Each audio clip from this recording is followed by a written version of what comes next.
자, 이제는 좀 아주 재밌는 걸 좀 배울 건데요. 우리가 그 97년 말 98년도에 국제통화기금 IMF죠. 이들로부터 구제금융을 신청하게 됩니다. 지금도 잊혀지지 않는 게 김대중 대통령께서 취임하는 해가 98년도요. 김영삼 정권 이후에 김대중 정권이 들어오지 않았습니까? 그때 뭐 이름을 참여정부라고 했나요? 아니 뭐라 그랬지? 무슨 정부라고 불렀죠? 참여정부가 어디야? 됐고요. 그게 이제 중요한 게 아니고 무슨 정부라고 불렀는지 갑자기 생각이 안 나네. 여하튼간에 그분이 취임사를 하는 동안에 약간 말을 멈춥니다. 몇 초. 지금도 이제 그 장면이 짤로 돌아다니는데 울먹이신 거예요. 울음을 참을 수가 없는데 너무 기가 막히니까. 지금 나라가 부도 상태 아닙니까? IMF가. 그래서 정말 말도 안 되는 IMF의 요구를 다 들어줬어야 했습니다. 그러니까 우리가 장기적으로 우리나라가 발전하기 위해서는 그렇게 해서는 안 되는 것마저도 요구를 했어요. 아니 상황에서 빨리 벗어나고 싶은데 이 상황을 요구한단 말이죠. 실제적으로 이제 금융위를 경기를 보게 되면 상당히 무리수를 둔 그런 그 사례에 해당이 됩니다. 여하튼간에 우리는 뭐 졸업을 했지만 그때 당시에 흑자부도 기업이 많았어요. 왜 흑자부도지? 자, 어떤 기업이 받을 돈은 100억이고 갚을 돈은 50억이에요. 흑자 맞죠? 그런데 말이죠. 50억은 오늘 갚아야 되고 받을 돈 100억은 1년 뒤에 들어와. 그럼 어때요? 채무 불이행이죠? 그러니까 바로 그냥 부도나는 거죠. 자, 이런 아쉬움이 있다는 거예요. 1년 뒤에 받을 이 100억을 지금 당장 현금화만 할 수 있었더라면 부도나지 않았을 텐데. 그래서 이런 것을 구제하는 하나의 시스템이 이미 서양인에 있었어요. 이 자산을 현금화하는 것을 리퀴데이션, 유동화라고 합니다. 자, 자산을 뭐 하는 거? 현금화하는 거. 이걸 유동화라고 그래요. 이 자산을 매각해서 현금화하는 방법, 이런 제도가 우리가 좀 소있고 외양간 고친 격이지만 98년도에 자산 유동화에 관한 법률을 시행하게 됩니다. 자산 유동화에 관한 법률. 그래서 그게 이제 기본소득 그런 설명이 잘 나와 있을 텐데, 자, 그런데 좀 특징이 이래요. 봐요. 제가 예를 들어서 이분에게 1억을 빌려줬어요. 근데 이 1억은 1년 뒤에 받기로 했어요. 이자도 엄청 셉니다. 막 10%. 그 줄 능력이 돼 보이잖아요. 그죠? 그래서 1억에 10%. 근데 지금 당장 내가 뭐 5천만 원 또는 1억 이게 필요하다는 거예요. 근데 저기 받을 돈은 언제 들어오고? 1년 뒤에. 그럼 여기 봐요. 이분이 좀 있어 보이시지 않습니까? 안 보시는데, 그 왼쪽에. 저분이 좀 있어 보이지 않습니까? 저 가지고 1억만 좀 빌려주세요. 그랬더니 이분이 너 언제 갚을 건데? 1년 뒤에 갚을게요. 근데 뭐라 그러냐면 제가 받을 돈이 있거든요. 거기서 받아가셔야 돼요. 이렇게 하는 거야. 그게 여기서 빌려준 돈. 그러니까 저분은 지금 1억을 어디 투자할 데 없나 이렇게 고민하고 있었는데 높은 이자 10%를 받기로 하고 1년 기다리는 거죠. 그러니까 저분은 투자자예요. 투자자. 그러니까 저는 이 자산 권리를 좀 넘겨주는 거죠. 근데 만약 이렇게 뭐 약속을 한다고 했지만 잘못될 수 있는 게 만약에 제가 다른 채무 관계 등으로 인해서 내 자산에 압류가 들어오면 여기서 받을 수 있는 자산 권리가 침해를 받을 수 있어서 저분이 손해를 볼 수가 있죠. 그래서 그것을 단절시키기 위해서 이 권리를 매각하는 형식을 취합니다. 여러분 우리가 신탁 들어본 적 있죠? 신탁 형식적 소유권 이전한다고 하지 않습니까? 신탁 등기에서 자산을 독립시키는 제도예요. 그게 건드리지 말란 말이죠. 그래서 중간에 매개체를 두어서 실체가 있는 회사라든지 서류 회사를 만들어 가지고요 자산을 매각하는 방법을 취해요. 그러니까 저한테서 떠난 거야. 팔아먹은 거야. 그럼 여기 중간에 매개체가 어떤 역할을 하냐면 자, 이 자산을 넘겨받고 대금을 치릅니다. 저한테. 그럼 돈을 어디서 가져와야 되겠죠? 그럼 저분한테 가서 뭐라 하냐면 증권 사라 그럽니다. 그러니까 원금과 이자를 받을 수 있는 권리를 표창한 증권을 발행해서 줘요. 그러니까 일종의 차용증서죠. 자, 그거 들고 있으면 나중에 제가 원리금 줄게요. 그게 어떻게 해요? 여기서 넘어온 거예요.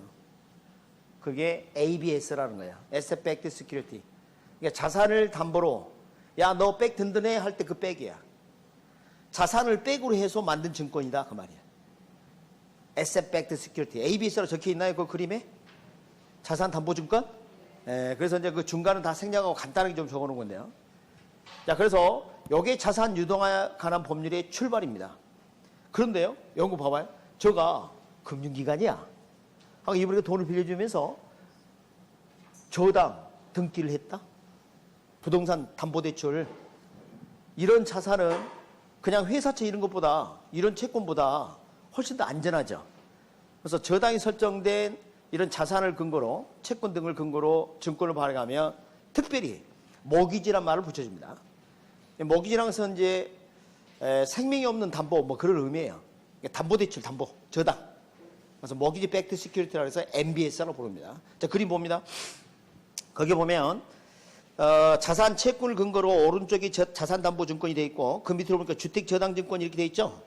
거기 이제 키워드가 저당이에요. 저당.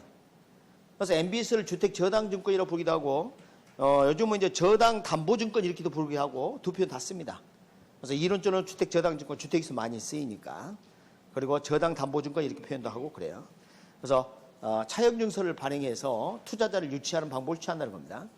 이 시스템은 한 장 넘기면 122페이지. 거기 유동화 구조 보이십니까? 그걸 가지고 좀 더 자세히 설명해 드리는 걸로. 아셨죠? 네, 나중에 좀 더 자세히 왜 그렇게 되지? 설명해 드리겠습니다. 다시 앞으로 올까요? 이제는 120페이지 우리가 살펴볼 게 하나 있어요. 하나를 보니까 지분금융과 지분증권 저번 주 했죠? 했습니다. 그래서 지분금융은 투자자를 유치하는 거, 자금 융통 중에서. 그리고 이때 주식 등을 발행하면 뭐라 한다 하세요? 지분증권이라 그랬죠. 그래서 그거 증권, 지분증권 절대 잊지 마시기 바랍니다. 그 다음에 지분금융 밑에 보니까 예 나와 있죠. 보이세요? 그 세 가지입니다. 그러니까 지분금융 관련된 건 그 세 가지가 있고 그 다음에 증권으로서 지분금융 관련된 게 주식 하나 있고 그래요. 그래서 우리 시험 문제에 오지선다가 나오면 그 세 가지 적고 그 밑에 주식 적고 다른 거 적으면 다른 게 답이겠죠?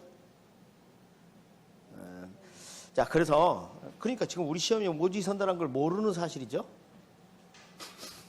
오지선다니까 그럴 수 있다는 거죠. 자, 거기 보시면 부동산 신디케이션 이렇게 돼 있죠? 신디 시옷 디그 다수 디그 시옷 조인트 벤처 조의 오 소수의 소의 오 조소 따라서 합니다. 신디 다수 조소 아직 안 나왔습니다. 그러니까 지분금융을 둘을 구분해야 되는데 그 둘을 구분할 때 그렇게 기억해 주시고요. 그 다음에 부동산 투자회사는 주식회사예요. 이따 보겠습니다. 그 다음에 내려가서 지분증권을 자세히 보니까 얘가 부동산 주식회사의 주식 이렇게 돼 있고 공모한 증자라는 표현이 등장할 수가 있어요. 공모라는 것은 널리 주주를 모집하는 거예요. 투자자를. 그럼 거기서 증자가 뭐냐? 자본금 증가예요. 증자가 뭐라고요? 자본금 증가. 그럼 그 자본금은 투자받은 투자금입니다. 자, 자본금을 증가시킨다는 이야기는 투자자를 모집하는 이야기고 그때 당신은 얼마 투자했습니다. 이걸 보여주는 증서가 주식이에요. 그러니까 결국은 뭘 발행하겠다는 말과 같아요? 주식 발행하고 같습니다. 그럼 이것도 지분금융이겠죠? 지금 이거 구분하시겠어요? 자, 그 중요합니다. 자, 공모한 증자 그러면 자본금을 증자한다는 이야기인데 주식을 발행한다는 이야기고 이거 지분금융과 관련이 있습니다.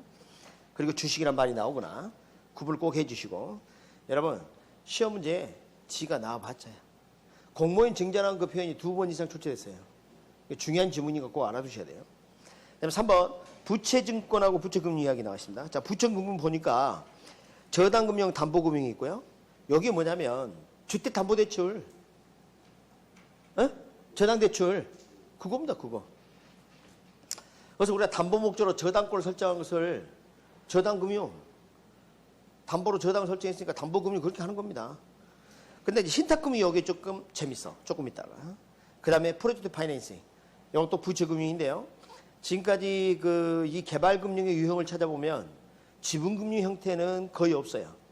그래서 지금까지 우리 부동산 학교는 시험 문제에 프로젝트 파이낸싱을 출제했을 때 단 한 번도 지분금융 유형을 출제한 적이 없습니다. 원래 이제 외국에서 들어온 개념이기 때문에 처음에는 지분금융도 있었고 부채금융도 있고 두 가지 표현을 다 묶어서 표현을 했었어요. 그러나 지금은 그렇지 않습니다. 그래서 우리 출제 포인트는 프로젝트 파이낸싱은 부채금융이다, 지분금융이다. 부채금융이라고 봅니다. 지분 성격을 보지 않습니다. 그래서 이따가 또 보도록 하겠습니다. 그래서 이제 신탁금융을 조금 이따 설명해 드릴 거고요. 먼저 부채증권 들어가겠습니다. 자, 오른쪽 121페이지 상단을 보니까 나중에 이걸 가진 자를 뭘 받는다고 되어 있어요? 원금과 이자. 아까 주식을 가지고 있으면 뭘 받는데? 실적에 따른 배당을 받는데 여기서 뭘 받는다? 원금과 이자를 받는다. 원금과 이자. 그런데 거기 보니까 재밌는 게 많아요. 여러분이 알고 있는 채권들은 봐봐, 회사채 들어본 적 있죠? 주택상환사채, 국채, 공채, 지방채 이런 것들은 다 한번 느낌이 오는데요. 이런 것에 함정에 빠지면 안 돼요. 지금 보면 자산담보증권 ABS, 저당담보증권 또는 주택저당증권 MBS. 자, 증권이란 말이 적혀 있으니까 이걸 주식이라 생각해서 절대 안 됩니다. 시큐리티는 두 가지가 있어요. 지분증권과 부채증권이 있어요. 그래서 한 번만 더 말씀드리면 주식이라는 것과 그러니까 증자, 주식 요걸 제외하고는 다 부채증권. 알았습니까? 다시 한번 부동산학개론에서 증권이 등장한다. 그럼 주식을 빼놓고는 다 뭐라고요?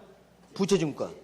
그럼 대답해요. MBTS 부채증권, MBB, CMO, MBTV, ABS, MBS, 부채증권이라니까, 부채증권. 알겠습니까? 그게 포인트입니다. 지금 맥을 잘 짚어야 돼요. 구분을 잘 하셔야 합니다. 자, 그렇게 거기다 적어요. 등 옆에다가 주식 빼고 모두 부채증권. 알았습니까? 주식 빼고 모두 부채증권. 등 옆에다가 둘째 줄 오른쪽 끝에. 둘째 줄 끝에 등 돼 있죠? 등 오른쪽에다 뭐라 적어요? 주식 빼고 모두 부채증권입니다. 주식 빼고 모두 부채증권. 잊지 마세요. 한 문제 걸려 있을 수가 있습니다. 그것만 알면 이제 답을 이제 하나 해결했어요. 이렇게 한 문제 맞춰주기 하는데 시간이 많이 걸리네요. 그런데 이제 진짜 좀 중요한 게 하나 있습니다.